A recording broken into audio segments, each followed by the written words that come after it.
Hello and welcome to the program. I am DEJI360. Now, when the Omicron variant of COVID-19 was first identified in South Africa on November the 26th, the country's scientists were quick to inform global health leaders of the new mutations they had found. Since then, the mutation had taken the world by storm. The World Health Organization identified it as a variant of concern, asking global leaders to take urgent action to contain its spread. Several countries almost immediately announced travel bans on southern African nations, including Nigeria. Meanwhile, Nigeria on Wednesday became the first West African country to record the new variant. According to the Nigeria Center for Disease Control (NCDC), 3 travelers who arrived from South Africa in the past week are Nigeria's first cases of the newly identified Omicron variant. Now, with a fresh addition, the variant has now been recorded in over 20 countries. The issue now is that very little is known about the new variant, and among the unknowns are its severity, its ability to evade vaccines, and of course its transmissibility. But some health authorities currently believe the variant could be more contagious than the variants that have been existing before. Well, the truth is that very little is still known about Omicron. Joining me on the program now to shed more light on this issue is Dr. Minari Joseph, who is an associate professor of cell biology and genetics at the University of Lagos. I also have Professor Philip Njamanze, who is the chairman of Chidikon Medical Center. He joins us from Owerri, while, of course, Dr. Minari joins us from Lagos. Gentlemen, thank you very much for coming on the program. Let me start with you, Dr. Minari. How serious is Omicron? Thank you, Deji. Like you alluded to it, on the 26th of November, the WHO actually classified Omicron as a variant of concern. We have a variant of interest, we have a variant of concern. And at this level of variants of concern, they noticed that in South Africa, for example, there was a sharp increase. After some time, they discovered that, they've been recording a significant reduction in the number of people that have been testing, that have confirmed positive. So when they observed this increase, and all of a sudden the scientists observed that, there's a particular variant that is a little bit dominant, and they discovered that it was the Omicron, the Omicron variant that was dominant. So it now calls for concern. And they now observe that even this Omicron has actually gone to some other countries. But we also observe now that even in some other countries that the Omicron have been confirmed to be, there's not really been a serious high level of confirmation of the COVID. Let's take Nigeria, for example. Like you said, 2 people have been confirmed, and NCDC has also confirmed that they've actually observed that there's Omicron variant in Nigeria. But still, even though our testing is still low, but statistically looking at the data, we cannot still so much ascertain the level of transmissibility. Probably is more dominant than the Delta or all other variants that we've had in the past. So theoretically, it seems it could be, but everything is still under investigation to be double sure. So we can't say yet, even though I also buy the idea that other countries are trying to be proactive to make sure that they actually check this, whether they are sure of it or not. They just want to be sure that they are trying to keep at bay. So for now, one cannot say categorically to affirmation to say that it is very serious, because immediately it gets to that level, the WHO needs to now classify it as a variant of high consequence, because it's at various levels. They move from variant of interest to variant of concern, and also a variant of high consequence. So immediately they discover that there is much evidence to prove it, that is of serious concern. It will be classified as a variant of a very high consequence. Variant of very high consequence. Let me come to you, Prof. Do you think the measures that we've seen across the world just to prevent the spread of this new variant, do you think it warrants it? I mean, we've seen almost most of the Western countries, for instance, have banned flights from southern African countries, as a matter of fact. Canada, for instance, has banned flights from Nigeria. Do you think, you know, all of these actions that have been taken, do you think they are warranted? The measures is just a knee-jerk reaction. Basically, the truth of the matter is that even before the discovery in South Africa, the samples that were in Netherlands, the Dutch already had samples with Omicron variant. So it has been circulating in Europe. So what's the point of banning flights from Nigeria? So if you ban flights from Nigeria, you already have circulating strains of the virus. So I think this is a knee-jerk reaction. There is a political aspect to all of this, and we should understand that as Africans. You know, Africa has always been the place where they designate as the source of new infections and very dangerous viruses. So, but the COVID-19 did not fit into this. But people are actually making effort to make sure that we fit into this box of preformed conceptions about Africa. And we have to be very careful. I think the South Africans got themselves and even our NCDC, because many other countries had these strains before the South Africans. So we have to be very careful. How we announce these things is good. I am happy to know that there is due vigilance at the NCDC and other African agencies. They are up and doing with their work. But there is a political aspect to everything. And in this disease, this is basically a disease that is politically driven rather than the actual medical implications of this. Even the transmissibility index is lower than the Delta variant from what we know in South Africa thus far.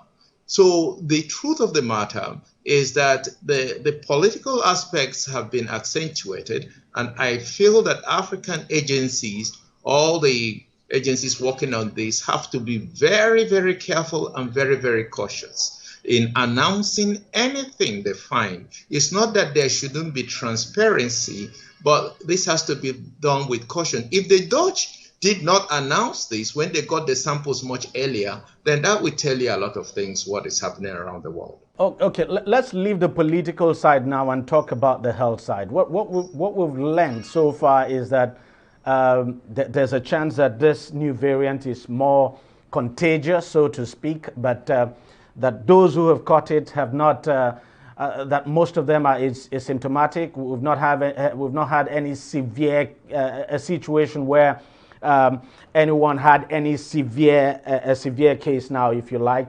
And but from what you have gathered so far, Prof, from what you have learned of this virus, the new variant now, what you have been able to glean of the information out there, do you think this is something that we need to be extremely concerned about? Well, my assessment so far, what is called the Rho index is lower than the Delta variant. So the transmissibility issue really is not going to be a big deal. Secondly, the clinical presentation is quite mild. And you must have seen the South African Medical Association and all the clinicians who are already handling these patients have come out very clearly that the presentations are either asymptomatic or very mild. And there will be more mutations. In fact, every 14 days, there is some kind of genetic change occurring with this virus. We know this for sure because there are other coronaviruses before this one came along. We know that there is the level of mutation is very high. So that somebody somewhere will discover another variant and another variant, it will all happen. However, what we are concerned about is, do these variants have a clinical implication? That means, will it cause more deaths? Will it cause more sickness? Will we see the pandemic even go into very high levels with the? That's what we are concerned about. So the fact that there is a genetic variant that comes up in the lab and some people identify it really may not have any clinical significance. We are coming around with this control of this virus right now, and this virus will go almost like every other thing we know of. At this point, they are very clinically relevant, but with time, they become endemic, and we will learn to live with it. Surprisingly, what has not been said is that most West Africans and even part of Central Africa have circulating antibodies to these coronaviruses. Why? Because we have come across these viruses in the family of these viruses, and we have circulating antibodies to it. That's why you are not seeing the hospitals filled up in Africa, especially in our own area. So, and I think this will happen. But when you take the same Africans who are living or have lived most of the time, or Black Americans in America or in Europe, you'll find they don't have the same circulating antibodies. So we will learn to live with this. This is what viruses do. You can't shut down the whole life of people and create this disruption both in economy, education, and healthcare because we have a virus. There are far more dangerous viruses, and we have come around to deal with these viruses in this country. For example, we have Lassa. Lassa is a hemorrhagic fever. It's far more dangerous, but we have contained that, and this disease has become somewhat endemic. So the truth of the matter is, I think we have to get off the hype that is surrounding COVID-19 and get to more realities to know that at some point we have to live with this virus. Right, Dr. Minari, look, one of the things that we know about this virus that experts have actually said is that the level of mutation is very high, higher than every other variant that we have seen before now, and that could be a problem when you want to use vaccine to target it, that when you have a variant that mutates, that the level of mutation is very high and that it mutates very fast, it might be difficult for vaccine now, to use vaccine to target it, and that is also a challenge. And then, so I want you to speak to that, and also speak to whether you think Nigeria is doing enough in terms of preventing. You know, you look at the actions we have taken so far to prevent, for instance, the spread of the new variant. Do you think these measures we have taken, do you think they go far enough? Some people have said by this time we should be banning flights from South Africa and other Southern African countries. Thank you very much. Like you said, the virus generally, they are known to be positive sense RNA virus, which suggests that they can easily proliferate even without needing any template. Now, why it is of interest in the world of science is that in this Omicron, we have about 50 mutations there. And one major thing that is making it a little bit of concern from the angle of science is that the mutation is actually at the spike, the S gene, which is responsible for the structure of the spike, and is that spike that is actually responsible for the virus having access to the host cell. So because of that, and you know, when it was actually discovered, it was first of all discovered that during using the PCR, the S gene, which is part of the marker that is being used by the PCR for the diagnosis of the virus, the S gene was missing. So in fact, it was the missing of the S gene that served as a surrogate marker initially before it was sequenced, and they saw that there was a lot of mutation that actually happened. So it was because of this. And don't also forget that most of the vaccines that we are using actually scientifically is also targeting the spike. So that is why it's a little bit of concern that if there is a problem at the S gene region, which is responsible for the spike, that this might affect the transmissibility and at the same time also affect the effectiveness of the vaccine. So that's just the concern. But clinically, like the prof said, there have not been any strong correlation to actually bring that fact out. But at the level of science, that is what we have. And because of this level, it's not that we have a lot of variants as well. We have a group here that we're also monitoring, doing surveillance on the waterways, picking up some samples and also looking at, we have some other variants that you have discovered. But as long as they did not actually affect some parts of the gene, and it's not really affecting the number, the correlation, there might not be any issue, because viruses generally are prone, especially those that are RNA, that are positive sense RNA virus, they are prone to frequent mutation because they don't have the proofreading mechanism to actually check their sequence, whether they are correct or not. So that is why it seems is of interest in the world of science, and that's why they are trying to actually be proactive, not to eventually wait until it becomes an issue before you begin to say you want to put some measures in place to curtail it. As far as Nigeria is concerned, well, we are trying our best, but I believe we are not trying enough. A lot more needs to be done, especially at the entry point.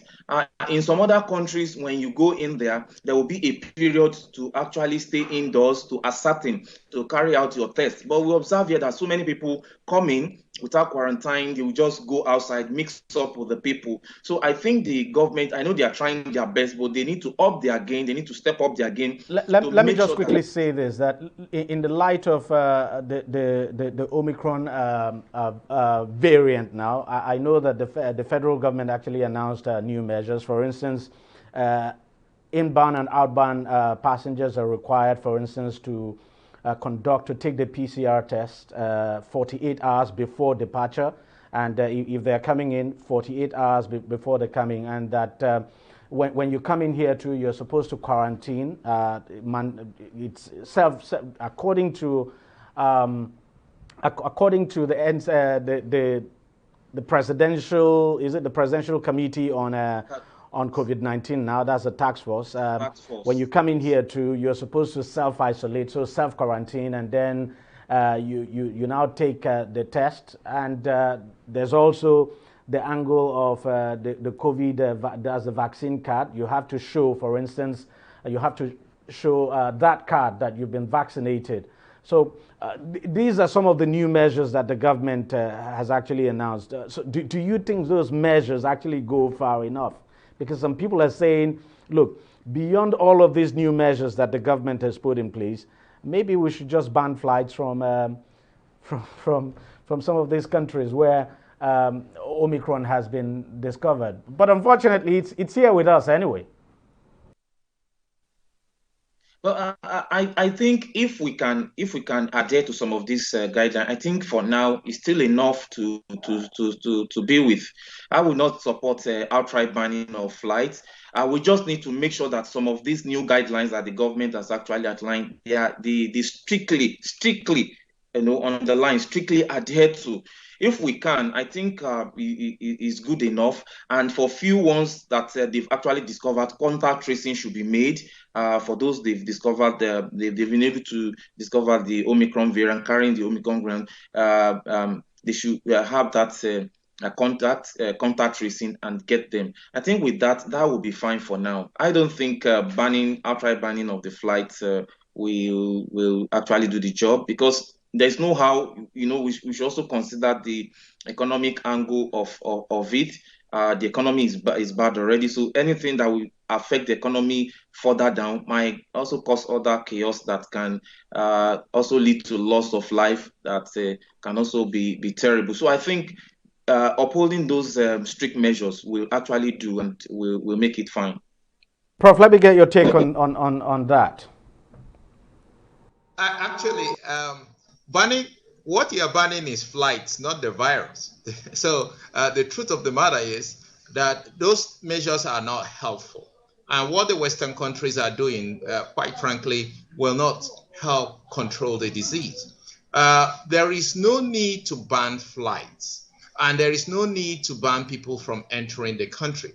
Because, just for example, on a practical level, we still have a lot of patients who go for some kind of elective surgery to South Africa for one reason or the other. Maybe they want to do that as personal preference. So what now happens is that the actions you are taking will cause more deaths. So the treatment is more dangerous than the disease. The disease itself will not result to any real deaths, but the treatment you are giving will actually cause more deaths. And I believe that what the Western Europeans are doing, Canada, US, and other countries, is just to single out Africa. They have singled out Africa. The variant is occurring in Europe. They didn't ban flights from Europe, but they selected the 8 African countries, and now including Nigeria, to ban flights from Africa. So this scapegoating and red herring will not help control the disease. The truth of the matter is that there is no way to ban the virus. The virus will circulate around the world. People will acquire natural immunity, and at some point, we will develop herd immunity, the natural herd immunity to this.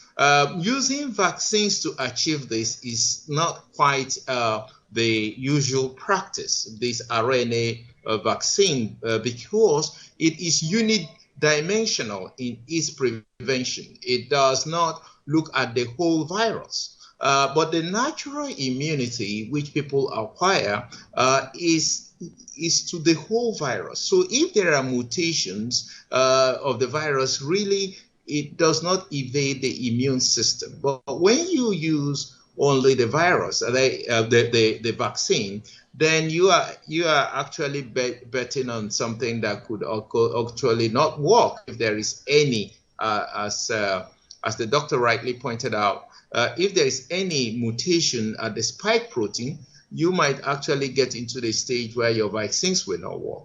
So I think we have to go to the orthodox practice of medicine and still hold on to the fact that the reality is that we are going to have this virus circulate, different variants, and our immune system is going to know them and get used to them and produce the defense we need to prevent deaths from this pandemic. Gentlemen, I want to thank you very much for coming on the program and for sharing your insights with us. Thank you very much. I will take a short break now, and we'll be right back. Opinions are free, facts are sacred, but truth is universal. How, in practical terms, can we, for instance, de-escalate the tension? President must see himself as the President of the Federal Republic. We know where the enemy is. 3 places. The Lake Chad Basin, the border area between Nigeria and Cameroon, and then the Sambisa Forest. On DEJI360, we give you a complete dose of everything. Opinion, facts, and undiluted truth. I hardly believe what politicians say in this part of the world. A new Nigeria is possible, a future is possible. We delve into the issues, dissect it so that you can understand it, use it to take action. I don't think there's any need for any governor to look for grant for ranching. DEJI360, dissecting the issues.